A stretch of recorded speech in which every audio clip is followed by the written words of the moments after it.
Hello, everyone, and welcome to another fun episode of Elevating Your Life. I am just so excited to share with you an amazing young woman. We have with us today Amanda Huggins. She is an anxiety coach founder, Anxiety to Empowerment LLC. She's an author, anxiety and mindfulness coach, speaker, and host of the popular podcast, Healing Talks with Amanda Huggins.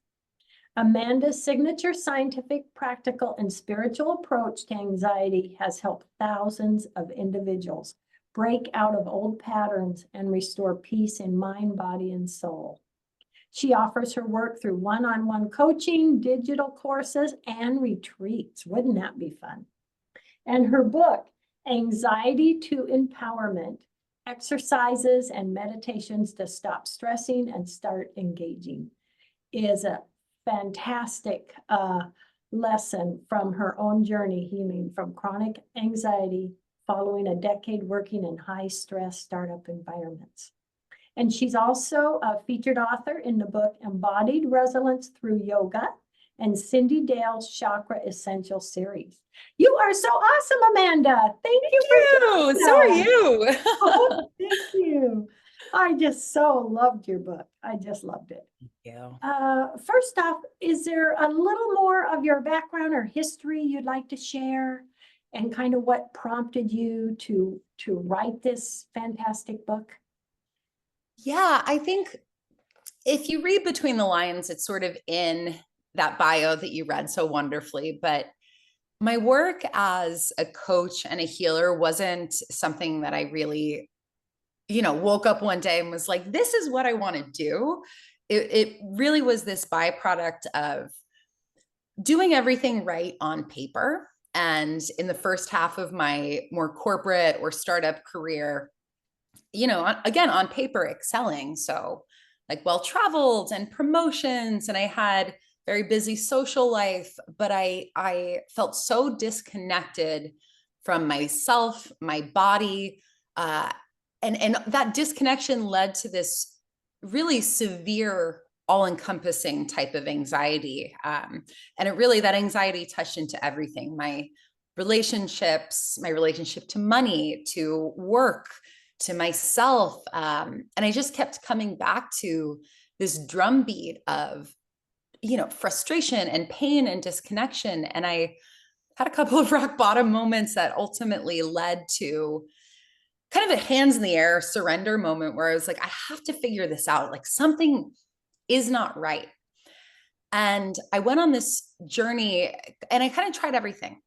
The traditional self-help to more clinical anxiety management to really deep esoteric teachings. And I found that I learned a lot and felt like I knew a lot, but I struggled as an anxious person with synthesizing everything, because healing doesn't happen in a silo. It's not just therapy or just energy work or just sitting and meditating. And so I kind of figured out first, honestly, for myself, like, how do I synthesize these good things that are helping into a format that someone with an anxious mind can get on board with?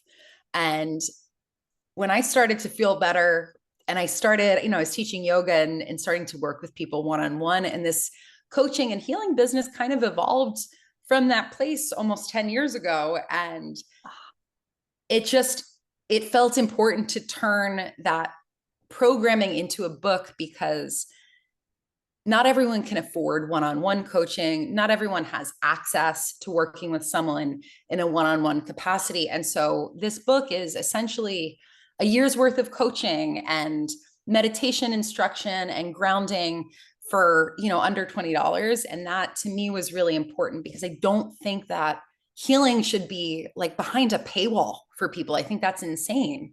So yeah, that's the shortest long version. I love it.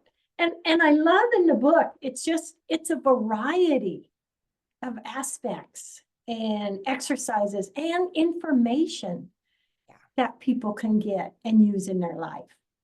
I love your term, anxiety coach. So exactly how do you describe anxiety coach? Well, I always, it's funny, when I first started, I had a couple of people tell me not to call myself that because anxiety is such it's a charged word. People might not want to work with someone that was an anxiety coach. But the way that I view anxiety is kind of twofold. One, I see it as an umbrella term. So unless you are really getting triggered purely from a fear-based fight or flight response. So like a tiger is chasing you, you're about to get into a car crash or fall off a cliff, which, knock on wood, we don't wish upon anyone. Most of our anxiety is psychosocial. So it's thoughts that create the fight or flight response. And it's the thoughts that really are asking to be witnessed and require the healing. So I always ask someone, coming back to the idea of anxiety as an umbrella word, I like to ask them to explain how they're feeling without using the word anxiety. So is it fear? Is it shame? Is it, grief? Because that's the shadow that is manifesting in our body as anxiety. And so if we can identify what those feelings are, what the stuff is that is really meant for us to work through, that's when the healing occurs. So that's like my one perspective on anxiety. And then as an anxiety coach, in so few words, it does manifest, at least in the beginning, as shadow work. It's working with people to help them first ground their body so that they feel safe enough to start looking at, what am I keeping in the shadow? What's asking to be healed? And the beautiful thing about shadow work is once something is brought into the light, it inherently is not bad anymore. And so this act of healing, instead of feeling really dense and heavy and scary, can become this really beautiful, like blossoming open, this journey into yourself, which ultimately is healing the disconnection of self that anxiety creates. So it looks a little different for every person I work with because they all have different stuff that they're coming to the table with. But my approach as an anxiety coach or an integrative healer is the approach in the book. So we start with the body, we tune into the soul, and then we work with the mind. So most of us kind of try to heal in a very disjointed order. We're working against our mind, we're disconnected from our body, and we're not in tune with our soul. So I kind of want to flip that model on its head and set up, a pathway to healing that should feel, might not be easy, but it should feel a little more safe than like floundering by ourselves alone with our anxiety. Yes, yes. And I love that you have a chapter in the book that is, talks about anxiety. It's not just in our head. Mm-hmm. Because it's beyond that, isn't it? And can come from all different avenues or areas. Well, and I think, there's the biological component there that's really important. Is a lot of folks who struggle with anxiety, because it is so often thought based, it's easy to just be like, oh, it's in my head, my brain is controlling my body. And that's not entirely true. So this is where an understanding of the vagus nerve becomes really powerful as someone who struggles with anxiety. So the vagus nerve is a little nerve that runs along our heart. And when let me back up. The anxiety response is primarily directed by our heart, right? So we observe something. It might be a thought, a memory. We see something or someone that triggers us. And our brain decides, based on our previous life experience, if what we've observed is safe or unsafe. So, that text from my husband sounds like he's in a bad mood. My brain files that into unsafe. I go into anxiety. So the thing is, the heart actually sends more messages to the rest of the body than the brain does when we're anxious. So the brain sends that first signal, right? Oh, this experience is unsafe. But once the heart receives that message, our fight or flight mechanisms get turned on and electromagnetic signals get pumped to the rest of our body to say, yes, let's go on high alert. We are not safe. So our heart rate increases. We get that rumbling in our stomach, the heaviness in our body. And then, of course, the thoughts layer on. Coming back to the vagus nerve, when we take deep exhales, what we're doing is triggering the vagus nerve, which releases a tranquilizing substance onto the heart. When that substance is released, the heart beats slower. If the heart beats slower, all of those freak out signals that it was sending to the rest of the body begin to reduce, right? So, it's probably the most annoying thing for someone who's stressed out to hear, oh, you just need to breathe, right? It's like the last thing you want to hear. You're like, I am breathing, I'm freaking out. But biologically, we do need to, and it's not just breathing, but conscious deep exhales, certain meditative breath work or patterns to help trigger our vagus nerve so that our heart can relax, so that those freak out signals stop getting transmitted to the body. And when we get into that space, we're a little bit more grounded. It's much easier then to start working to sort out the thoughts in our mind and go into more grounded problem solving about whatever is causing us anxiety. So the vagus nerve is like our best friend and a great first place to start. It is. I love it. I love it.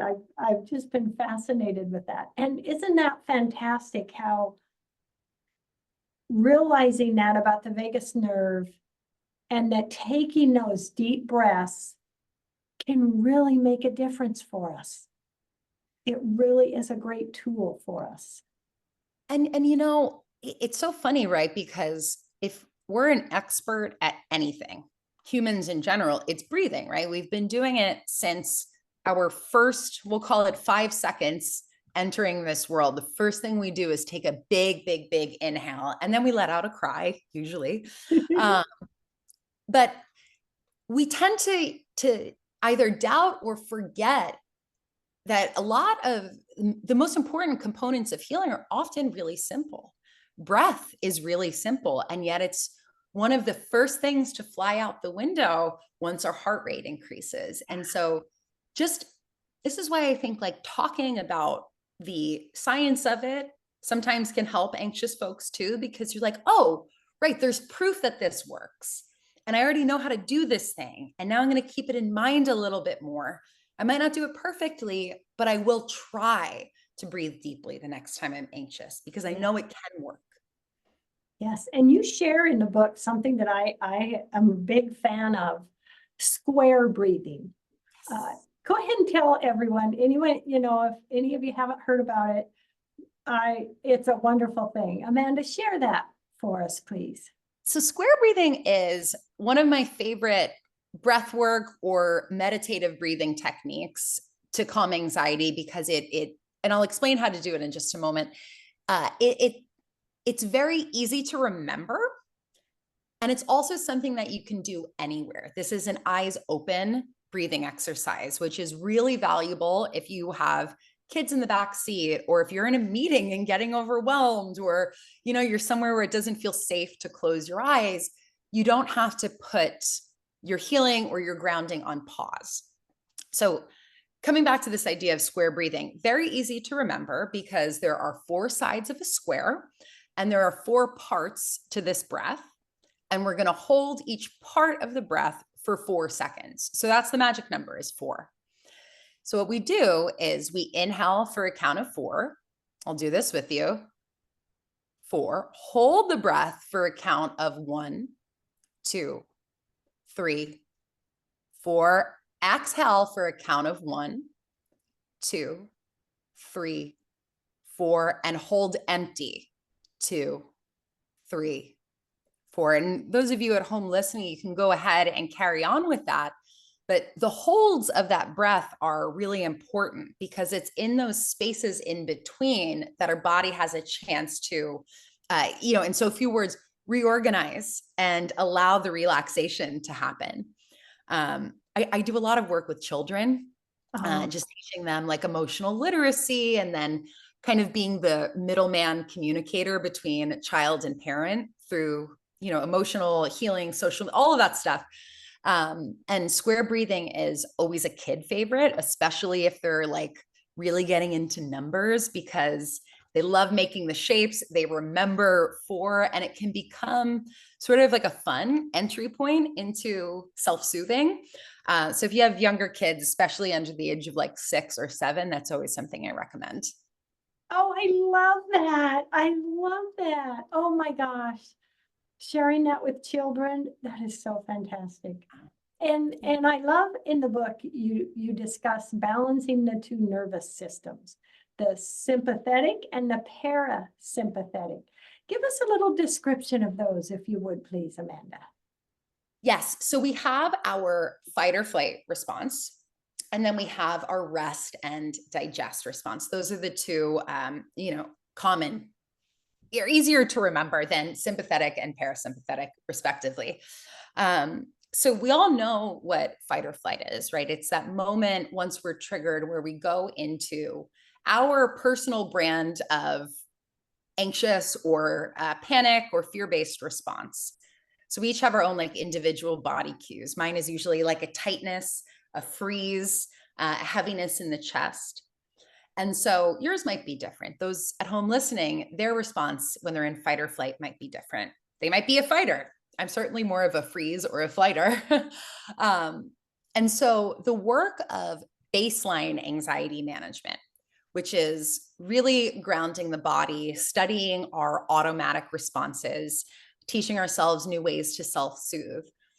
That work is training us to adjust into or work into our rest and digest response. So in other words, when our nervous system is relaxed, we're feeling maybe not perfectly or 100% grounded, but grounded enough that we don't feel unsafe in our body or unsafe in our mind. And I think, one thing I always want to communicate when we're talking about nervous system states or anxiety healing on a macro level is that it is really more of a journey and a dialogue than okay, well, now I'm in rest and digest and I'll be relaxed perfectly for the rest of my life. Especially in the world that we live in where there's so much stimulation and so many opportunities to get triggered. This is more a practice in building the muscle to understand how to calm yourself down and maintain it as long as you can. But knowing that if you lose that rest and digest response, that there's still a way to come back to it. Like you trust yourself enough to find your way back to a state of peace. Oh, I love that. And I love that term, rest and digest. Yeah, it's our ability to relax, right? Yes, yes.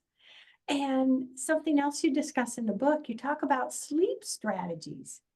That's so helpful. Tell us a little bit about that, please. Well, I don't even want to say anxious folks. I think it's most folks, our relationship to sleep, once we've had a bad night or two of sleep, it can really start to be this snowball-y kind of thing. So when we are in a state of deep sleep, the part of our brain that's responsible for regulating anxiety, our medial prefrontal cortex, that part of our brain gets a chance basically to replenish.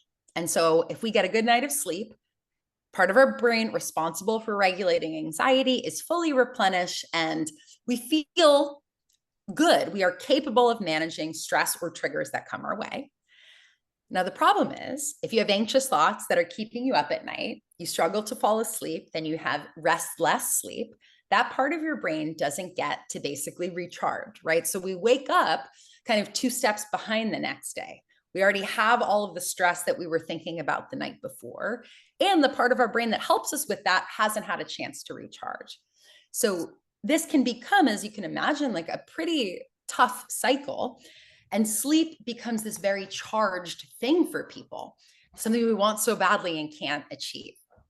And the first thing that I tell people, similar to the anxiety management journey, is sleep is a journey. If you've chronically been struggling with sleep, I honestly want to say reduce the goal. Like, don't make it, I want to have a perfect night of sleep every night next week. Reduce the goal. I want to feel a little bit more rested each day, feels a little softer and more accessible. And then the question of how do we do that? I think I'll give one annoying and very obvious tool that I think we all need the reminder of, and then a longer term strategy or practice. Short term, our exposure to screens is one of the biggest and the easiest ways to start prepping for better sleep. So at least 2 hours before you go to bed, all of our phones have this, right? Use the dimming option that takes the blue light out of your screen. I'm a big fan of blue light blocking glasses. So when I'm not on calls like this, because the glare, it looks like I'm a robot. But if I'm just working at my computer, blue light blocking glasses help to prevent the rays from getting in your body that disrupt your sleep patterns, right? So that, and then just really paying attention to the exposure that you give yourself, scrolling on social media, reading things that upset you and keep you up at night, right? Just creating some boundaries around that. That's the annoying advice. And it's annoying because we resist it, but it's also very true. Now, in terms of like actual restoration, when I say reduce your sleep goal to make it more attainable, another strategy is to aim for more pockets of non-sleep deep rest throughout your week, which is not the same as napping. But non-sleep deep rest is basically a meditative or meditative adjacent state. We call it the alpha brainwave state, where we're maybe alert or conscious, but our body is relaxed. So an example of non-sleep deep rest would be leaving your phone inside, sitting out maybe feet in the ground in the grass and just staring at the clouds for 20 minutes. It could be taking a bath, again, with no screens, maybe not even reading a book, right? So it is going to be those things. We're going to want to reach for something to entertain ourselves. Non-sleep deep rest are these more relaxing, restorative strategies that really become you, tuning into you and your energy. This is also why meditation is always a recommendation for me. And for people who say they're bad meditators, I promise you are not. And if you don't believe me, message me anywhere and I will find a meditation that you'll enjoy. I promise. Can our body give us signs that we have anxiety through our sleep, such as talking in your sleep or screaming in your sleep or anything like that? Are those signs of anxiety? Oh, absolutely. And, I'm a big fan also of dream work, which is related but separate from my work as a coach. And I don't necessarily recommend folks go to like a generic, I had a pigeon in my dream. What does the internet say this means? But when you're experiencing like a recurring or thematic type of dream, right? Getting on an elevator and never being able to get off at your stop, wanting to run, but running really slowly. There are certain that your teeth falling out. That's a classic collective consciousness dream, right? If you are having one of those types of dreams and you wake up in the morning like, that was weird. Why do I keep having that dream? That would absolutely be a cue to examine what's going on in your life, but what's that theme trying to tell you? And I think that's good intuitive work to do for yourself too. It's a practice in self-study and building your intuition to just be in that reflection. Yeah. Oh, that is also amazing. How can the audience learn more about you? Please share your website or any other information you want to give them today. Yes. So my website is first name, last name, coaching.com. So Amanda Huggins coaching, all one word, .com. And there you can find ways to work with me. There's also a link somewhere on my site for the book, Anxiety to Empowerment, which you can also access on Amazon. That's always the easiest. And then I'm on social media on Instagram and TikTok. The handle is ITS Amanda Huggins. I love it. I love it. And I have to share something that you say in the book that I think was so fantastic. You take a stance that anxiety doesn't have to be the enemy. It can actually be a catalyst for positive change. We have just a couple minutes left in the show. And do you have anything you want to say on that? Or what do you want the audience to think about today before we say goodbye? Well, I think I'll go off of what you just shared. Cool. I have experienced, and the majority of folks I've worked with experience an pretty significant amount of self-shame, right? I should feel better. I should know how to handle this. And we get really nasty in our inner dialogue about a really challenging thing that's happening in your life. And so if I can offer just like a final nudge or reminder, is I would really love folks listening to just get a little softer with their dialogue and how they speak to themselves when they're in the process of healing from pain or healing from challenge. Because if we can just soften the shame, soften the judgment, soften that like nasty inner voice, the healing blossoms on its own. Sometimes in a very meta way, that is just the work. It's just letting go of the shame that we carry that we don't need to anymore. And the last thing I'll say, because if that speaks to you, I hope this also resonates, is that you are not alone. You are unique. Your experience is unique. And there are so many other people who do see and understand you, even if they're not immediately in your life right now. And just knowing, there are people who do get your experience, I find can be healing and very important, because we're in quite an isolated society. And just coming back to that reminder that other people are feeling this too, I think it catalyzes a little bit of growth and hopefully a lot of connection. Yeah. And I bet that can really make a difference, would you say, realizing we're not alone in feeling the anxiety and going through things. Yeah, we're not. And I think the more we remember that, the kinder we are to ourselves, the kinder we wind up being to people around us, right? When you remember everyone's got their stuff, everyone is going through something. I know for myself, I find it becomes way easier to just be kinder and a little bit more forgiving and accepting of other people, because they've got their stuff too, Yes, I agree. Oh, well, your book, Amanda, is absolutely fantastic. I mean, there's so much in there.